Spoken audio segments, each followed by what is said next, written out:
Listen-only mode.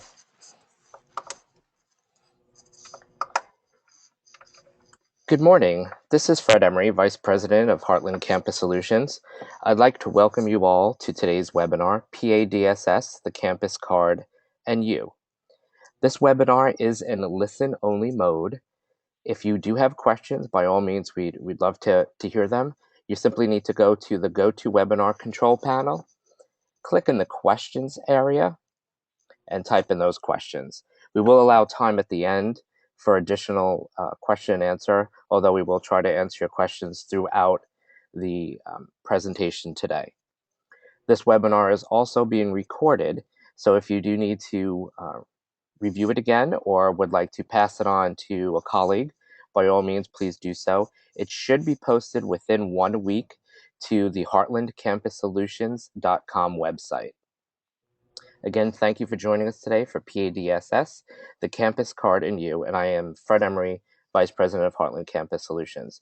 With me today is Joe Rogers. Joe Rogers is our Director of Quality Assurance. Say hi, Joe.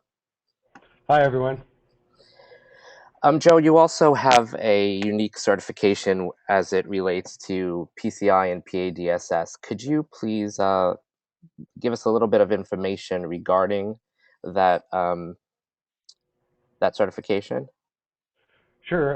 It's a certification that is done through the PCI Security Council, and it's the Internal Security Assessor program, which basically gives you certification and training to be an internal security assessor, meaning if we were to go through a PCI audit here at Heartland Campus Solutions, which we don't actually go through a PCI audit, we go through a PADSS audit, which we'll talk about later on.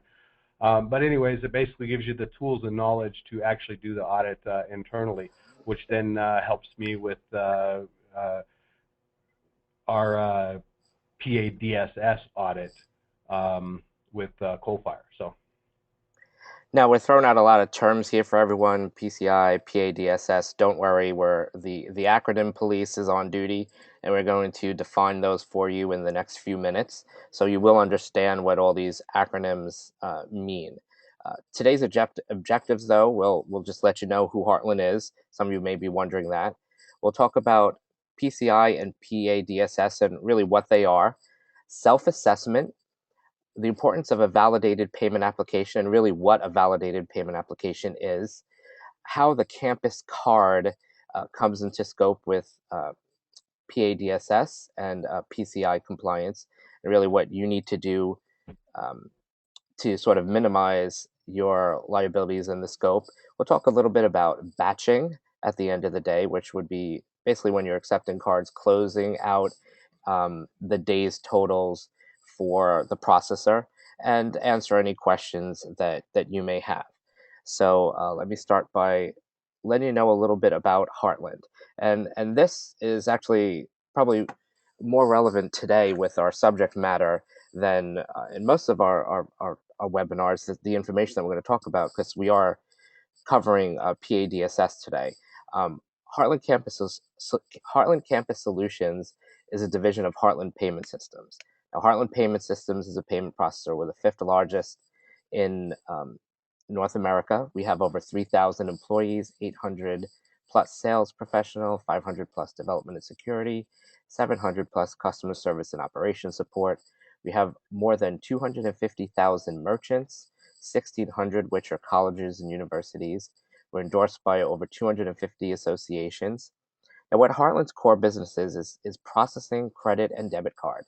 The transactions that you see at your local pizza shop or sandwich shop or retailer, we're working with them so that they can accept your Visa, your MasterCard, your Discover, your Amex, your debit card for payment of goods and services. We obviously are in the campus area. We provide the OneCard system, our campus card system, and in reality, that is very similar to a credit card transaction processing system. We're going to take a card, run it through a terminal, process against a database and an account, and either pass or fail a transaction. So we bring the knowledge and the expertise of Heartland Payment Systems to our campuses as part of the OneCard system. Just as an idea of the level of processing that we do, and this is 2012 statistics, we did 3.3 billion transactions in 2012. That's $122 billion in volume. So it's a considerable amount of transactions going through the system, and for credit card processing. And Heartland really needs to make sure that we are processing these transactions in a secure manner. Our expertise is credit card processing, and we make sure that it's done securely for all of our merchants. Just let's get into some of the acronyms, and Joe, help me here a little bit. But the difference between PCI compliance and PADSS. Now, PCI stands for Payment Card Industry, and that's the group, the Security Standards Council, which sets the rules and procedures for accepting credit cards. Um, PADSA DSS is Payment Application Data Security Standards, and from what I understand it, and Joe, correct me here because you are way more knowledgeable.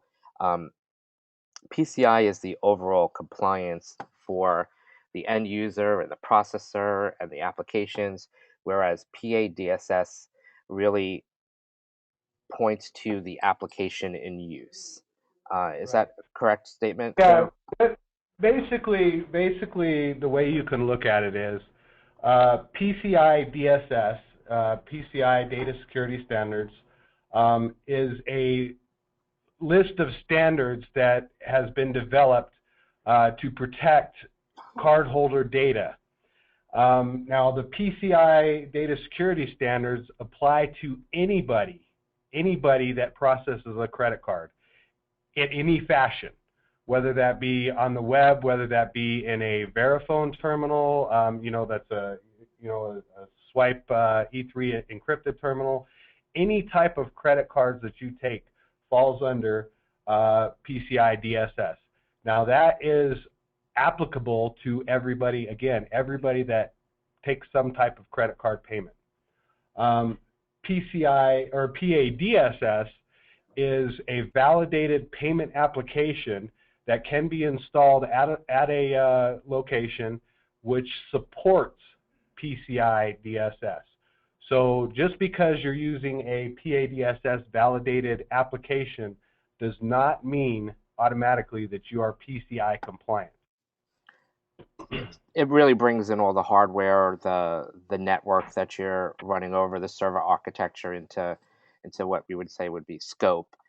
So what I'm understanding and what I'm understanding is PCI compliance is really the responsibility of both the hosting provider and the merchant. And in our world, with the campus card, the merchant would be the campus, the client that's actually running the one card system and maybe accepting credit cards within the one card system. And DSS is uh, just helping to ensure that the payment application will help you achieve and maintain PCI compliance. Exactly. Okay, great. Let's move on to the next slide here. Um, and we'll talk about client operational environment. Uh, Joe, I am going to hand over control to you so that you can change the screen since you'll be driving for the rest of the way with your knowledge. So you should have control. If you need my assistance, just let me know. Sure.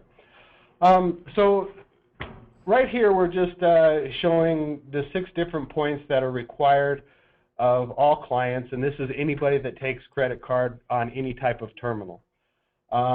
So the first one's to build and maintain a secure network. So basically that means you're going to install firewalls and configure them to protect the data. You're not going to use your vendor supplied passwords. Basically all of these different points within PCI DSS is to protect this cardholder data, and really you're just, that's what we're doing here. So the second thing is protect cardholder data, so you protect any stored data if you have it. Now, this not only applies to our software, or any other terminals that you have in-house, but this actually applies to, the person that's on the phone writing a card number down on a sticky note and is going to process it later because they're not going to take the time to do it at the moment. That's very important for all of this because, as soon as you write a credit card number down somewhere or take that information, there's rules and regulations that apply to that credit card number of storing and things like that. Again, under protect cardholders data, we have encrypt transmission of cardholder data and sensitive data across public networks. Maintain vulnerability management program. Update your antivirus software. Regularly download and install operating system patches.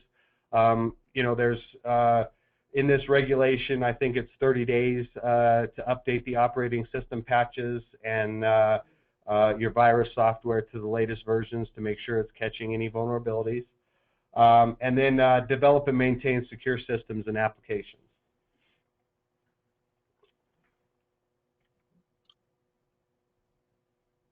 Okay, there we go.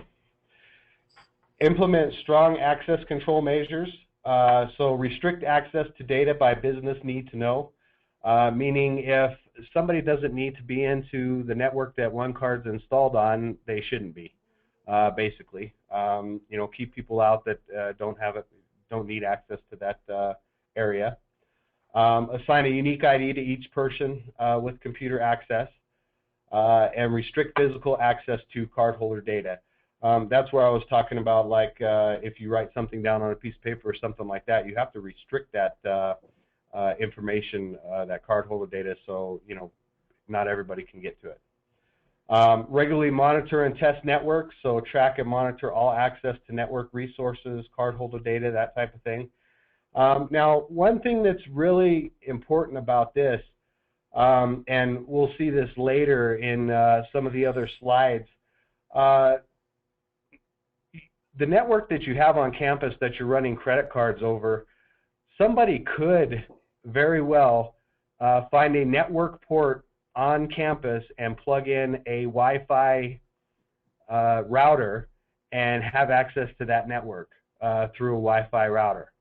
And this is one way that the credit card fraud happens on quite a regular basis, is they find a network port that's on that network, plug in there, and then they're trying to get access to the data.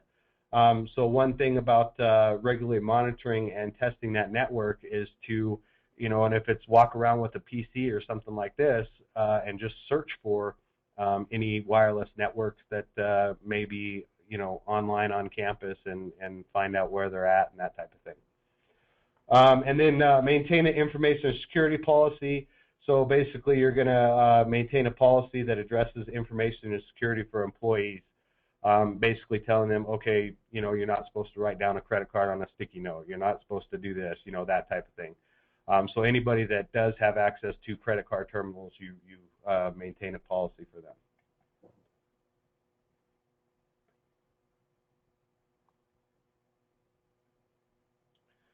Okay, so what is PCI DSS, Payment Card Data Security Standard?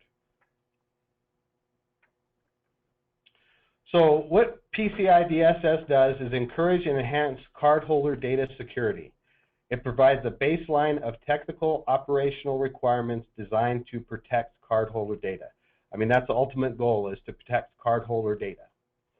And PCI DSS applies to all entities involved in payment card processing: merchants, processors, acquirers, issuers, service providers, anyone that actually touch, transmit, anything with the cardholder data is PCI applies to.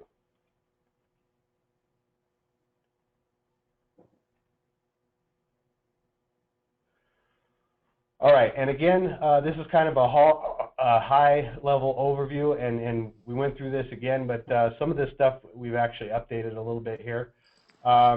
So we talked about maintaining a firewall, vendor-supplied defaults, protecting cardholder data, encrypting transmission.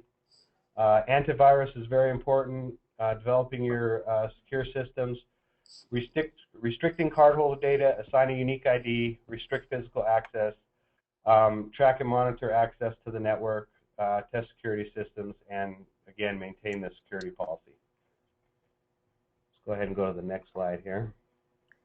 I just wanted to jump in and say that, that those 12 points are really giving you the steps or the keys of what you need to do, other than working with a provider that in the campus card industry that is a validated payment application.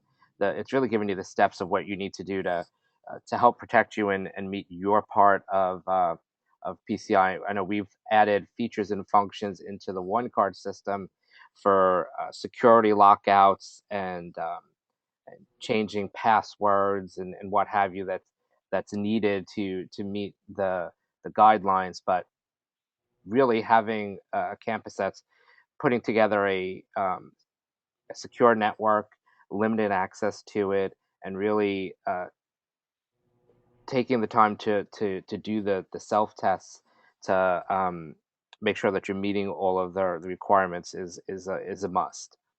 So I'll move on to the next screen there on the credit card process.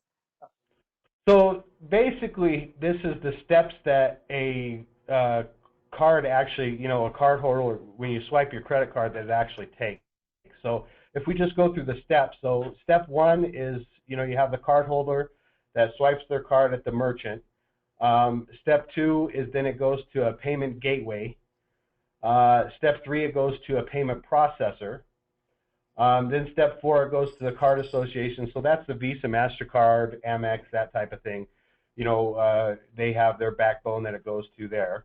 And then step five, it goes to the bank. So basically, it's at the bank. It says, okay, do I have this money in my account? Step six, after you have the money, it replies back to the Visa, MasterCard, then goes to the payment processor, back to the payment gateway, and then all the way back down to the merchant.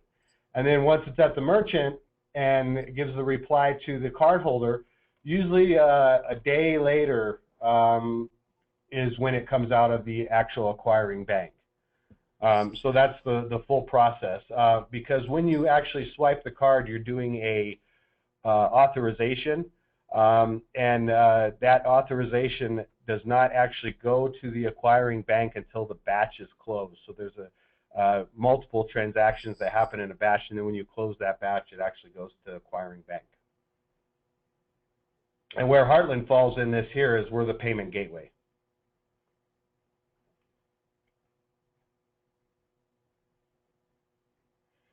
All right, so the important thing about knowing what needs to be done on campus for PCI compliance is knowing what merchant level you are. And the merchant level really depends on the amount of transactions that is done through Visa, MasterCard, American Express, Discover. So depending on the amount of transactions you do depends on what merchant level you are. Being that Heartland is a processor, we are always a merchant level 1. No matter what, even if we didn't process as much as we do, we still would be a merchant level 1 for our PCI compliance. But if we look just down the list here, as you can see, American Express, Discover, JBC, and MasterCard, they all have their own definitions of what merchant level is. So, for example, American Express is 2.5 million American Express card transactions annually. Discover is 6 million card transactions annually. So you see there's a big difference between those two. But if you look under Discover, it also says merchants required by other payment brands to validate and report as merchant level 1. So if they're doing 2.5 million of American Express transactions, then you're automatically a merchant level 1 for Discover. And that's pretty much how it goes for each one of these different areas. American Express, Discover, JVC, and MasterCard, they're all about the same. If you're merchant level 1 in one, you're going to be merchant level 1 in the other. Okay, so the second one we have here is merchant level 2, where you're doing 50,000 to 2.5 million American Express. And then MasterCard, it's actually merchants with greater than 1 million but less than or equal to 6 million total combined MasterCard and Majestra transactions annually. So let's go ahead and go to the next one here. All right, so merchant level 3, which quite a few campuses are merchant level 3. If we look at American Express, it's processing less than 50,000 American Express transactions annually. They don't have a merchant level 4, so you're always merchant level 3 with American Express. Discover, merchants processing 200 or 20,000 there to 1 million. And then MasterCard, it's 20,000 combined MasterCard, Majestra, e-commerce transactions annually, but less than or equal to 1 million. So I would say a lot of campuses do fall in merchant level 3. So let's go to the next one here. All right, so Visa actually has their own separate tier level here. That's not in the same tier level as the other ones because, you know, they do Visa Europe differently than Visa here in United States and Canada, so it's a little different. And again, most campuses will fall under 3, processing 20,000 to 1 million Visa e-commerce transactions annually. Now, on their, they do have the tier level 4, where you process less than 20,000 Visa e-commerce transactions annually, so you may fall into that as well. But the reason why you want to know what level you are is because if we look at the next slide here, it's going to tell you what you have to do in order to, or when you, for your tier level.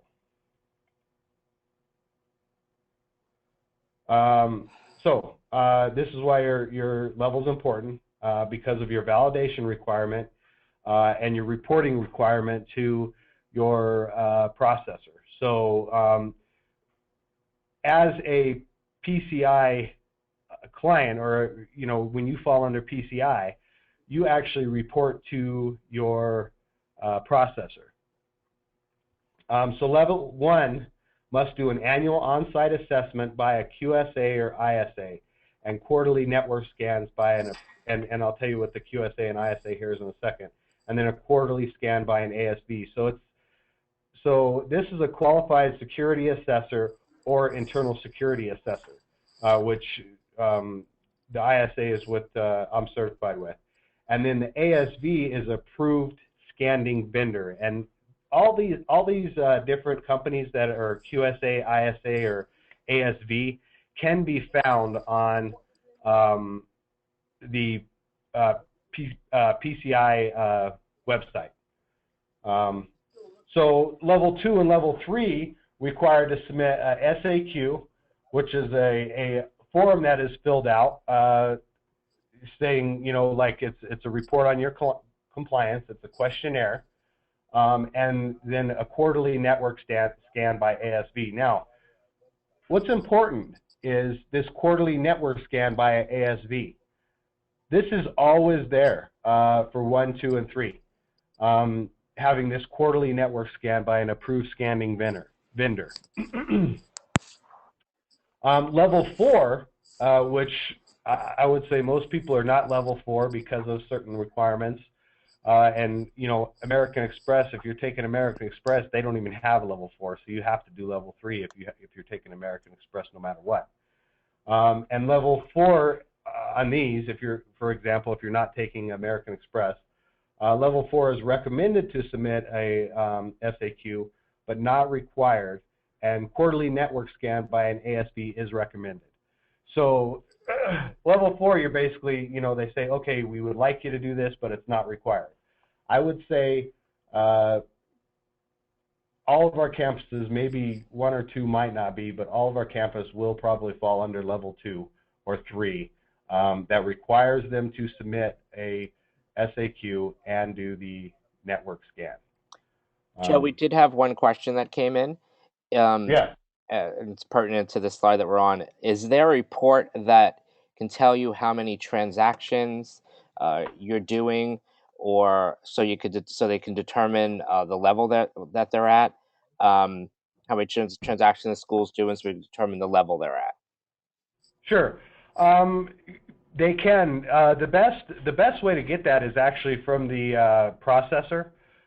They can look at the last year's transactions and see the total amount of transactions that happened.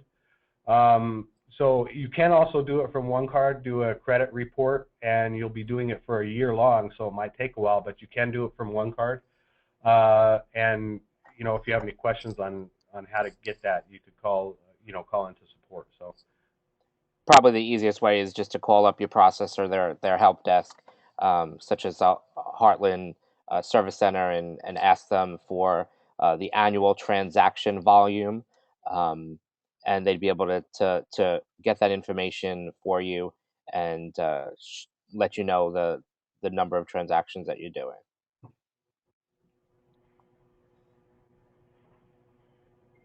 Okay, just move on to the next slide, Joe. okay, so what SAQ do I use? So there's different types of SAQs, and what this is a self-assessment questionnaire. This is paperwork that should be filled out and submitted to your processor on a yearly basis, which basically classifies your risk level. So really, you want to know what SAQ do you use?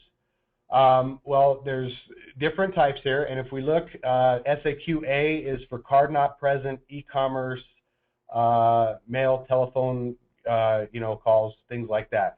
OneCard does not fall under that one. That's not card not present. We actually have cards there. SAQ-B is if you're using the old knuckle busters. So if you're using the imprint only, no electronic cardholder data, anything like that, it's if you're using the knuckle busters. And C-VT is merchants using only web-based virtual terminals, meaning no electronic cardholder data storage. This would never apply to e-commerce merchants. So then C is merchants with payment application systems connected to the internet with no electronic cardholder data storage. We could use this C for ours. We don't store any electronic cardholder data, so that C could be used. D, all other merchants, not including description for SAQs type A through C, and all service providers defined by a payment brand as eligible to complete an SAQ. So C and D is really the ones that will fall under, as if you're using OneCard with credit cards, C and D are the SAQs you'll use. And then the P2PE is if you're using hardware with the P2PE certifications. That's like our E3 reader, where it's encrypted from the time you swipe the card all the way to the end. And that's only if you're using those, and you use that. Joe, P2PE is point-to-point encryption. Is that what that stands for? Exactly. Yes, and it's like our E3 reader. So basically what happens is when you swipe that card is encrypted from the moment it's swiped and is not decrypted till it hits the bank. Excellent. All right, so PCI scope. It's really important to find out your scope before you realize what your PCI, what you have to do for PCI. So if credit card processes through the system, it is within scope, no matter what. Now, if you have a wireless connection to the network that processes this PCI or these credit card transactions, guess what? Now that whole wireless network is in scope as well. So anything you're putting on a network with terminals that process a credit card are now in scope, or become in scope with that. And then the campus has responsibility outside of their vendor. So, this really is up to the campus on what they have in scope or not. if you put all of your credit card processing, one card on a separate VLAN at your campus, and that VLAN is not connected in any way to anything else, then that reduces your scope. You see how that just reduces the scope of everything that falls under PCI, and that's what's really important. And in our installation guide for PADSS, it does show you how to reduce the scope of your PCI compliancy. And we bring this up because many times when talking with campuses, they might say something like, "Oh well, our system, our campus card system is not in PCI scope. We're just processing deposits into it, and it's just that one piece that we're doing." And really need to investigate all the different areas, how it touches, how it works and processes those credit cards to make sure that you're within scope, and really see the different areas that are touched by the transaction to make sure what you need to do and what is in scope for PCI. And we want to make sure that campuses understand that just because a vendor has a validated payment application, there are still aspects that they need to do on campus to make sure that their liability is minimized and that they're meeting all the criteria accordingly from PCI. So some Right. areas of acceptance that you might see as part of the campus card system, as part of OneCard, are of course deposits, whether they're face-to-face, over the internet, or through a mobile device. At dining point of sale terminals, we're seeing more and more campuses wanting to accept or accepting credit cards on vending machines and laundry machines, as well as for copy and print in addition to the campus card. As visitors are coming to campus and different people are doing things on campus, they'll enable those terminals to not only accept the OneCard but credit cards. So as you look at all these different areas and determine whether you're going to accept credit cards there or not, just be cognizant to the fact that uh, those are areas that are within scope for PCI, and you need to make sure that those transactions are processing securely, and the areas of OneCard where you would really determine PCI needs. So the next area is PADSS and OneCard. So we're going to get a little more specific now to the campus card and primarily our OneCard solution. Go ahead, Joe. I'll hand this back over to you.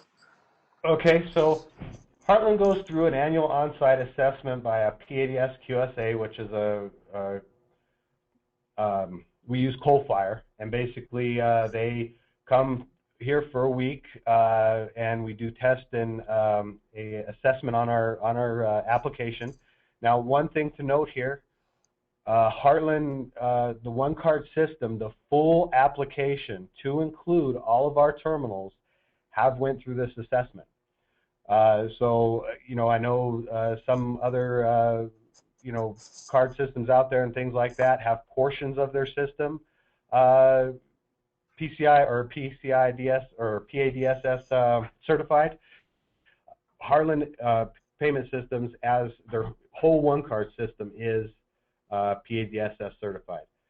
And so the big thing that is important to you as a campus is to follow the implementation guide for your PCI DSS compliance. It's very, very important that you follow that implementation guide. If you did not implement OneCard using that implementation guide, you may not be PCI compliant.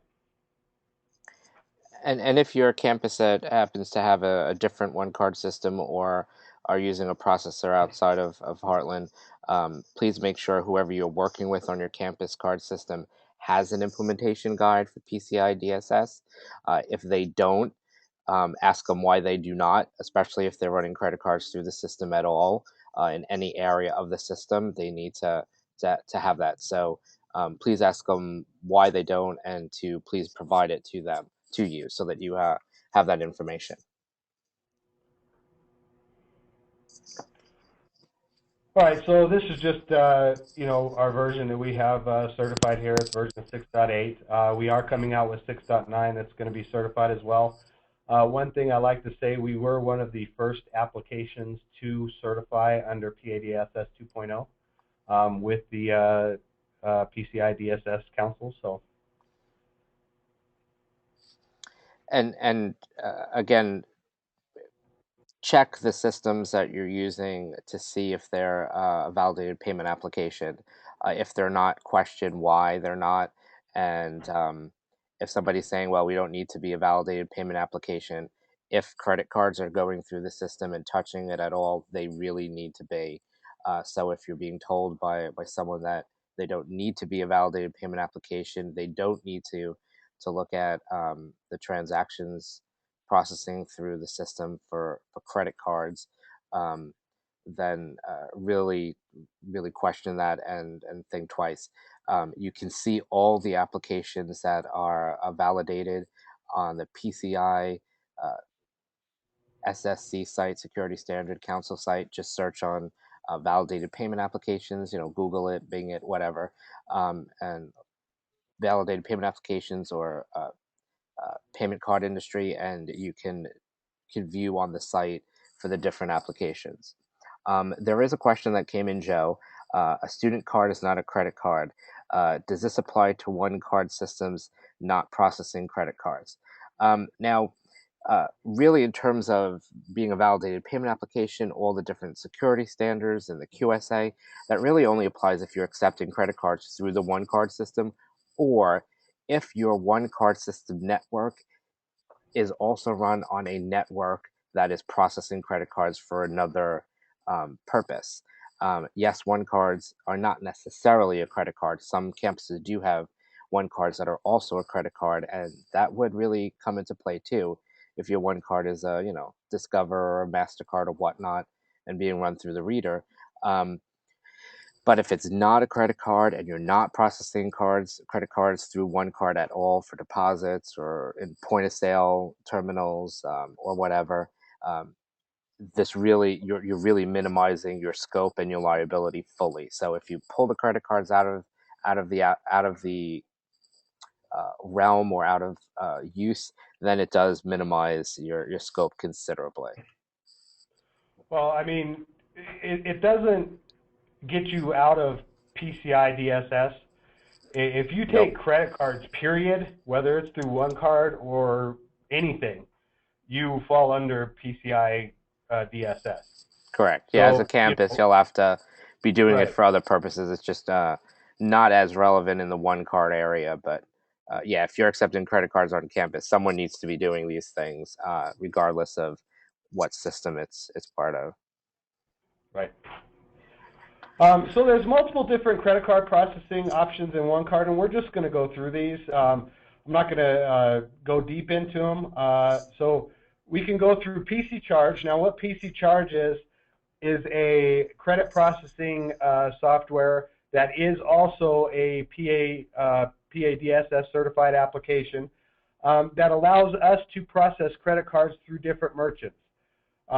So we can process credit cards through, VisaNet,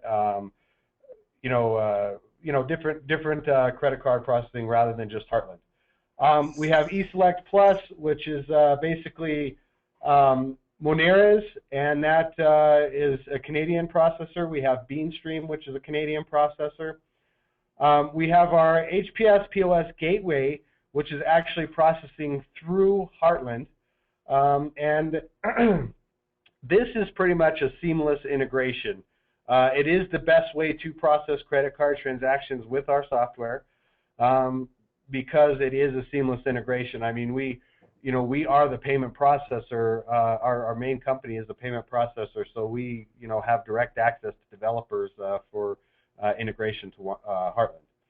And then there's HPS Web Connect, which is basically, now this, if you use an HPS Web Connect, it basically transfers any credit card processing off campus, and it's only used in the situation where you would deposit money on the web. So you can allow OneCard to deposit money on the web into the student accounts, and the credit card processing is passed off, so there's no compliancy issues there at all. It's totally out of scope if you use that Web Connect only. And then the other integration we have is SALT integration, and that's integration for Canada, where we're actually communicating to a pin pad. Now, some things that aren't listed on here that's actually new that we're doing is we have added support for Chase processing in Canada on our POS that allows for EMV. So this has been added, it has been tested, and it is now released in our CD that's coming out today. And basically, you use a Verifone VX820 terminal that supports EMV, and that attaches to the POS, and you do your transactions through the sidecar there for EMV transactions. The other thing that's changing is PC charge. We are now adding payware from Verifone, which is basically a more industrial, I would say, processor that still allows you to go through TSYS and all these other processors besides Heartland, that is more designed for high volume transactions and that type of thing. So that's going to be an option, and I think it's going to fix a lot of issues we've seen with PC charge in the past. And basically this is just a breakdown of what you can do with each gateway. So PC charge will clear credit cards. It doesn't do GSB. It doesn't do Interact. And GSB is basically a private label card that Heartland does. It's our Give Something Back card. And then eSelect Plus, they do credit cards, no GSB, no Interact, and no checks. BeamStream, they do credit cards and Interact cards. The HPS POS Gateway does credit cards, GSB cards, and the HPS Web Connect does credit cards, GSB cards, and checks. And then SALT does credit cards and Interact cards and no checks.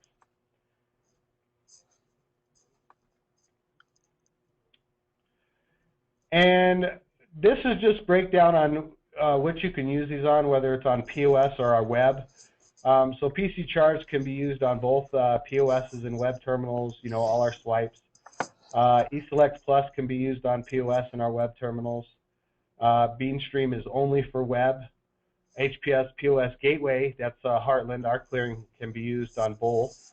Web Connect is only for the web, and Admeris is only for the POS. Great. What we'd like to do right now is I'll change the slide, and just so that you know, PC charge is PA DSS certified, and really you can do transactions by two methods. One's being file or direct IP. Most of campuses now are, I believe, doing the direct IP because it's a lot more direct, and it has a SSL certificate in use, so it's very secure, and it's a whole lot easier. It takes a couple of the steps out of it. What we'd like to do now is go to some questions. One question that came in, and if anybody has some questions, by all means, feel free to type them in. But one question was, how about virtual DCT and OneWeb? So Joe, can you just touch upon how OneWeb falls into place with PADSS?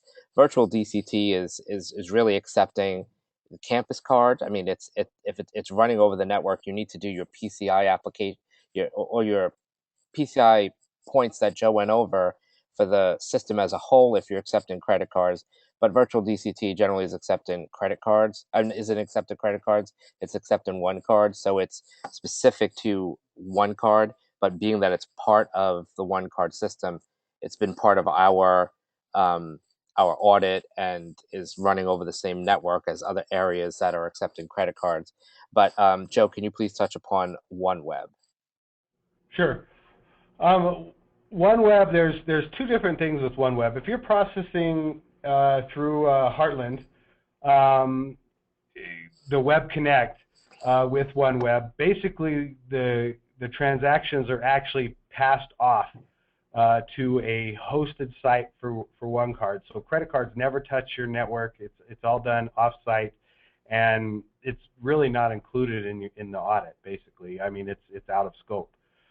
Whereas if you're using a processor like PC Charge, Moneris, or OneCard, as long as you follow the implementation guide, our PCI implementation guide that we have, then you are secure. I mean that is secure. Now our web OneWeb terminal does go through a highly intensive, what do they call it, attack bombardment. They have this software that they actually run on our web page while we're going through our certification that tries to break it, and basically get through and get this information.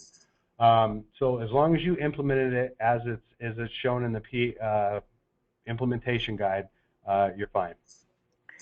And if anybody needs the implementation guide, you can contact uh, support. I am going to just show you here just the PCI guidelines. We have two different documents. This is 34 pages, and it really goes into everything that you need to do. And the second one here is our PADSS implementation guideline. So these are available for you. They're just something that we've done that we need to do as part of our validated payment application certification. So if you need them, by all means, just ask support. I believe they're on our install CDs that you have accessible for you, and on Paraturn in our support area. So by all means, just contact us if you need copies, and they can really help you Right, out. can you scroll up a little bit? Oh, I'm you going to still pull that have one that? back up. Yeah, hold on, give me one Yeah, second. this was kind of to that question about OneWeb. There was scroll down a little bit. It had that first diagram there of the network. Right, that one. So if we're looking here at our OneWeb web kiosk and box office, that's the web terminal there. If you look, it's firewalled before you get to the secure network where OneCard actually resides. So that's what's really important is these firewalls. So you want to firewall, before and after that web terminal. That's actually required by PCI. That's very important. Great. Well, thanks, Joe. Does anybody have any other questions? If so, please type them in. If you do have any questions that come up after, you should be seeing my email address on your screen. By all means, just email me and we'll be happy to answer your questions afterwards. Quite often, questions pop up in your head an hour or so afterwards. Just feel free to reach out to me and we'll answer them as quick as we can. I don't see any other questions coming in. I'll give you another moment as we close out here. We are recording this as I mentioned, and it should be posted to our website within a week. So if you would like to view it again or pass it on to others at your campus, by all means do so. If you have any questions on PCI, just let us know. We'd be more than happy to help out and work with you to help minimize your scope and get you compliant as best as we can. Um, with that, though, I'm going to thank you all for joining us. We really appreciate you attending this webinar. We are having a number of webinars through this semester. They are all listed on our website. By all means, feel free to go there and register for any topic that you find intriguing to you. Invites go out for the different topics, and you could just follow a link to register for those. But again, thank you for joining us today, and we look forward to speaking with you soon and seeing you on a future webinar. Thanks again, Joe, for donating your time to assist me on this one. Thank you, everyone.